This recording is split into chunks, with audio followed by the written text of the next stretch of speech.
Hello guys, welcome to my channel. So இன்றைக்கி பார்த்தீங்கன்னா என்ன பண்ண போகிறேன், ஒரு டியூவல் கோர் CPU என்கிட்ட ஒன்று இருக்குது. அதை வந்து டிஸ்அசம்பிள் பண்ணி ரீஅசம்பிள் பண்ணி காமிக்க போகிறேன்.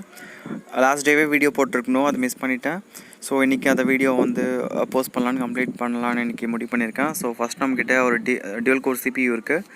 ஸோ அதோட சைட் பேனல் வந்து ரிமூவ் பண்ணியாச்சு. ஸோ ரிமூவ் பண்ணதுக்கப்புறம் CPUவில் இருக்கிற சென்சிட்டிவான காம்போனன்ட்ஸ் எல்லாத்தையும் ஃபஸ்ட்டு நம்ம ரிமூவ் பண்ணணும். ஸோ சென்சிட்டிவான காம்போனன்ட்ஸ் பார்த்திங்கன்னா first hard disk. So hard disk பார்த்திங்கன்னா ஸ்க்ரூஸ் போட்டு லாக் பண்ணி வச்சுருப்பாங்க. அந்த ஸ்க்ரூஸ் எல்லாமே அன்ஸ்க்ரூ பண்ணிவிட்டு ஹார்ட் ட்ரைவை ரிமூவ் பண்ணிடணும். நெக்ஸ்ட் பார்த்திங்கன்னா CPUவில் ஏதாவது அடிஷ்னல் PCI கார்ட்ஸ் இல்லைனா எக்ஸ்டென்ஷன் கார்டு ஏதாவது செட் பண்ணியிருந்தாங்கன்னா அதை நம்ம ரிமூவ் பண்ணணும். ஸோ இப்போ பார்த்திங்கன்னா ஹார்ட் ட்ரைவ் வந்து ரிமூவ் பண்ணியாச்சு. நெக்ஸ்ட்டு பார்த்திங்கன்னா அங்கே PCI கார்டு ஒன்று இருக்குது.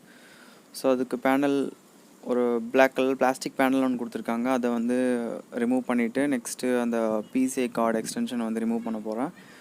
ஏன்னா அந்த PCI எக்ஸ்டென்ஷன் கார்டு ரிமூவ் பண்ணால் தான் நம்மக்கிட்ட இருக்கிற அந்த உள்ளே இருக்கிற அந்த மதர் போர்டு வந்து கம்ப்ளீட்டாக வெளியில் ரிமூவ் பண்ண முடியும்.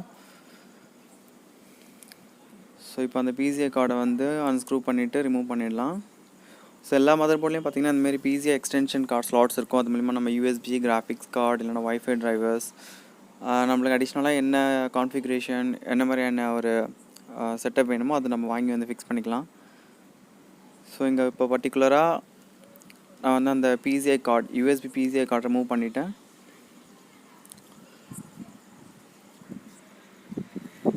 ஸோ நெக்ஸ்ட்டு பார்த்திங்கன்னா அந்த SATA data connector cable remove பண்ணிட்டேன். நெக்ஸ்ட் அந்த மதர் போர்டில் கனெக்ட் ஆகிக்கிற அந்த பவர் கேபிள்ஸ், இது வந்து 12 voltage DC adapter cable. Next வந்து 80X பவர் சப்ளை கேபிள் ரெண்டுத்தையுமே ரிமூவ் பண்ணிட்டேன். ஸோ இப்போ SMBSலேருந்து வர சப்ளைஸ் எல்லாமே அந்த கேபிள்ஸ் எல்லாம் ரிமூவ் பண்ணிவிட்டு ஓரமாக வச்சாச்சு. நெக்ஸ்ட் வந்து CPU ஃப்ரண்ட் பேனல்லேருந்து USBக்கும் ஆடியோக்கும் வந்திருக்க கேபிள்ஸ் வந்து ரிமூவ் பண்ணிடுறேன். ஸோ இது ரிமூவ் பண்ணதுக்கப்புறம் பார்த்திங்கன்னா மதர் போர்டில் வந்து power button, reset button, hard drive LEDக்குன்னு தனியாக கேபிள்ஸ் கொடுத்துருப்பாங்க குட்டி குட்டியாக அந்த பாட்டம் ரைட் கார்னரில். ஸோ அந்த கேபிள்ஸ் எல்லாத்தையும் ரிமூவ் பண்ணிடுறேன். ஸோ இப்போ அந்த கேபிள்ஸ் எல்லாமே வந்து ரிமூவ் பண்ணிட்டிங்கன்னா எப்படி நீங்கள் வந்து கீஸை கண்டுபிடிச்சி ப்ராப்பராக திருப்பி ஒரு ரீஇன்செர்ட் பண்ணுறது அப்படின்னு ஒரு டவுட் வந்துச்சுன்னா, எல்லா மதர் போர்ட்லேயுமே வந்து கீஸ் வந்து கொடுத்துருப்பாங்க. அதாவது எந்த பின் எதுக்கு செட் ஆகும்னு சொல்லிட்டு குட்டியாக ஒரு மேப் மாரி கொடுத்துருப்பாங்க சின்னதாக போர்டில் எங்கேயாவது கார்னரில். ஸோ அதை பேஸ் பண்ணி நீங்கள் வந்து இது பின் வந்து கான்ஃபிகரேஷன் செட் பண்ணிக்கலாம். ஸோ இப்போ அந்த பின்ஸ் எல்லாம் ரிமூவ் பண்ணதுக்கப்புறம் மதர் போர்ட் ரிமூவ் பண்ணலாம். பட் ஆனால் அதுக்கு முன்னாடி அந்த SMPS கவர் வந்து நான் ரிமூவ் பண்ணிக்க போகிறேன். SMPS கம்ப்ளீட்டாக வெளியில் எடுத்துகிட்டு போகிறேன். ஸோ அதுக்கு வந்து 4 ஸ்க்ரூஸ் கொடுத்துருப்பாங்க. அந்த ஸ்க்ரூஸ் எடுத்ததுக்கப்புறம் நீங்கள் அந்த SMPS வந்து வெளியில் ரிமூவ் பண்ணிடலாம். ஸோ SMPS நம்ம ரிமூவ் பண்ணியாச்சு. நெக்ஸ்ட்டு வந்து மதர் போர்ட் ரிமூவ் பண்ணணும். ஸோ மதர் போர்ட் பார்த்திங்கன்னா அந்த CPU பேனலில் 4 ஸ்க்ரூஸ் வச்சு லாக் பண்ணியிருப்பாங்க. சம்டைம்ஸ் 2 ஸ்க்ரூ தான் இருக்கும், மீதி ரெண்டுமே வந்து ஒரு பிளாஸ்டிக் லாக் அப்படி ஒரு கான்ஃபிகரேஷன் வச்சு லாக் பண்ணியிருப்பாங்க. ஸோ இந்த பர்டிகுலர் மதர் போர்டில் பார்த்திங்கன்னா 3 ஸ்க்ரூ இருந்துச்சு, ஒரு பிளாஸ்டிக் லாக் இருந்துச்சு.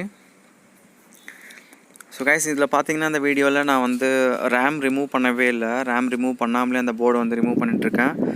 ஸோ நீங்கள் வந்து போர்டு ரிமூவ் பண்ணதுக்கு முன்னாடி ரேம்ஸ் மற்ற காம்பனன்ட்ஸ், அதாவது ரிமூவபிள் காம்பனன்ட்ஸ் எல்லாத்தையுமே வந்து ரிமூவ் பண்ணிவிட்டு வெளில வச்சுக்கணும்.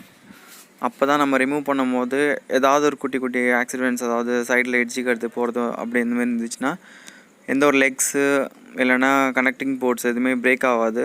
அந்த CPU நல்லாயிருக்கும்.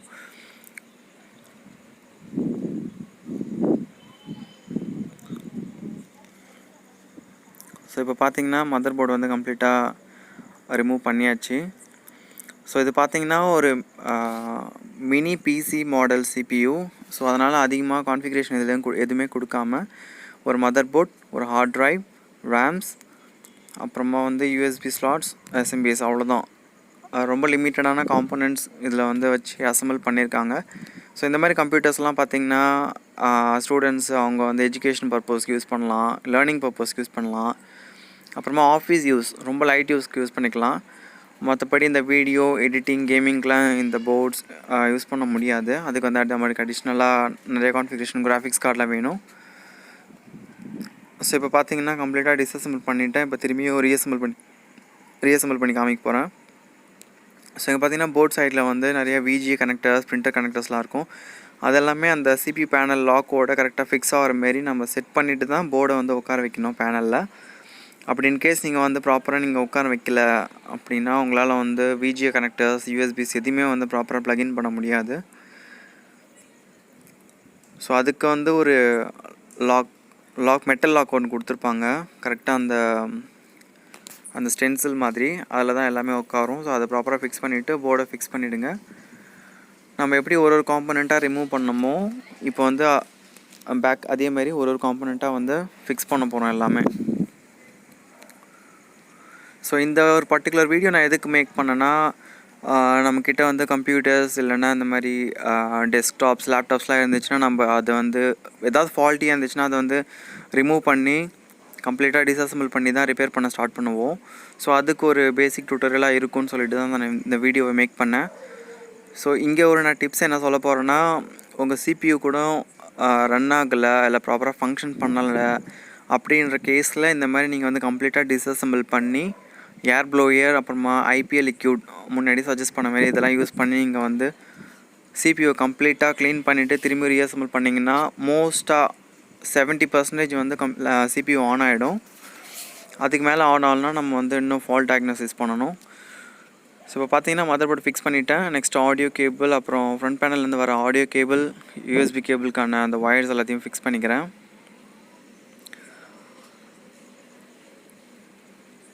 ஸோ இப்போ ஃபிக்ஸ் பண்ணதுக்கப்புறம்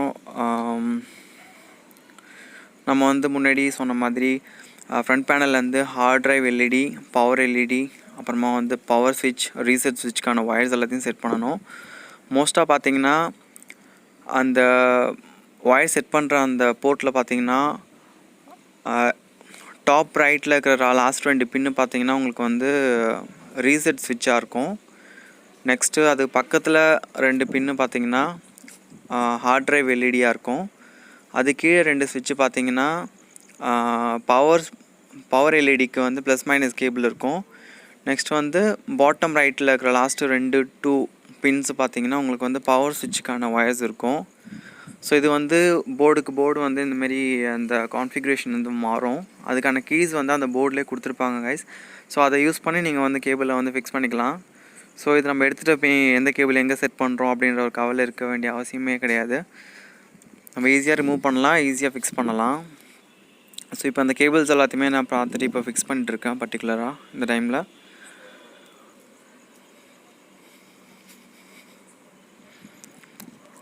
ஸோ அது எல்லாமே ஃபிக்ஸ் பண்ணதுக்கப்புறம் நம்ம நெக்ஸ்ட் என்ன பண்ண போகிறோம், எஸ்எம்பிஎஸ் தான் கொஞ்சம் சைஸ் வந்து பெருசாக இருக்கும்.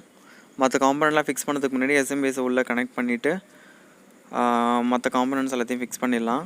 ஸோ இப்போ பார்த்தீங்கன்னா அந்த extension slot, USB extension slot ஒன்று இருந்துச்சு. ஸோ அதை நான் இப்போ ஃபிக்ஸ் பண்ணிக்கிறேன்.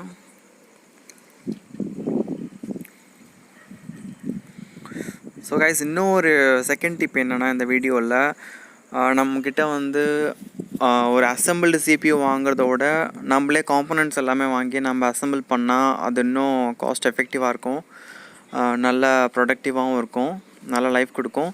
ஸோ இந்த டுட்டோரியல் வச்சு நீங்கள் வந்து கூட கம்பேட்டபிளான மதர் போர்ட்ஸ் இல்லை மற்ற எஸ்எம்பிஎஸ் ஹார்ட் ட்ரைவ்ஸ் எல்லாத்தையுமே வாங்கி நீங்கள் வந்து வீட்டிலே ஒரு சிஸ்டம் வந்து அசம்பிள் பண்ணலாம். அசம்பிள் பண்ணி நீங்கள் உங்களோட பர்சனல் யூஸ்க்கோ இல்லை வந்து எங்கே சேல்ஸ் பண்ணால் கூட பண்ணலாம். ஸோ அதுக்கு இந்த டுட்டோரியல் யூஸ் ஆகும். ஸோ இப்போ பார்த்தீங்கன்னா யூஎஸ்பி எக்ஸ்டென்ஷன் ஸ்லாட் போட்டதுக்கப்புறம் எஸ்எம்பிஎஸ் இங்கே கனெக்ட் பண்ணிக்கிறேன்.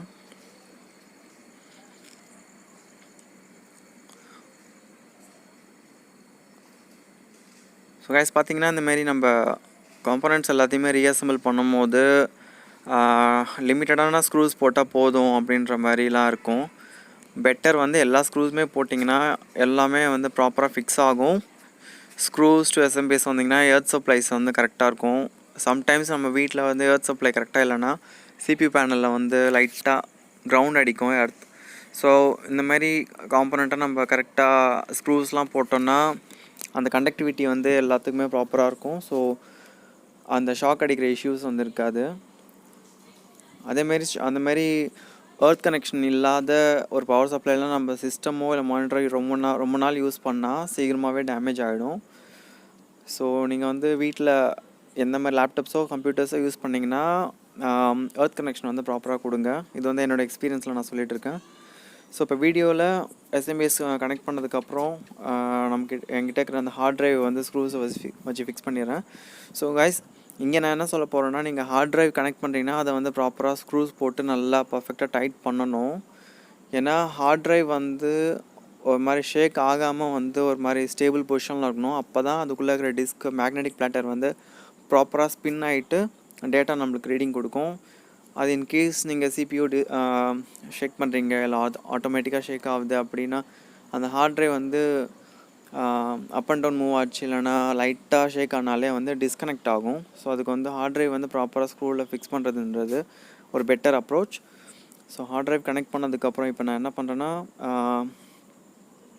ஹார்ட் டிரைவ் பவர் கேபிள்ஸ் எல்லாத்தையும் கனெக்ட் பண்ணிவிட்டேன், டேட்டா கனெக்டரும் கனெக்ட் பண்ணிவிட்டேன். ஸோ இப்போ கம்ப்ளீட்டாக அசம்பிள் பண்ணியாச்சு. ஸோ இப்போ சைட் பேனல் கவர் பண்ணிவிட்டு, இப்போ வர மாடர்ன் சிபியூவில் பார்த்தீங்கன்னா ஸ்க்ரூஸ் போடுற மாதிரி இல்லை, ஹேண்ட்லி நம்ம கையில் ஈஸியாக ரிமூவ் பண்ணுற மாதிரி ஸ்க்ரூஸ் இருக்குது. ஸோ இப்போ பார்த்தீங்கன்னா சிபியூ நம்ம கம்ப்ளீட்டாக அசம்பிள் பண்ணியாச்சு. ஸோ கைஸ் இந்த வீடியோ உங்களுக்கு பிடிச்சிருந்துச்சுன்னா லைக் பண்ணுங்கள், ஷேர் பண்ணுங்கள், நம்ம சேனலுக்கு மறக்காமல் சப்ஸ்கிரைப் பண்ணுங்கள். இந்த மாதிரி இன்ட்ரெஸ்டிங்கான வீடியோஸ் வந்து நீங்கள் பேக் டு பேக் நம்ம சேனலில் பார்த்துக்கிட்டே இருக்கலாம். Thank you guys. இன்றைக்கி அவ்வளோதான். நெக்ஸ்ட் வீடியோவில் பார்ப்போம்.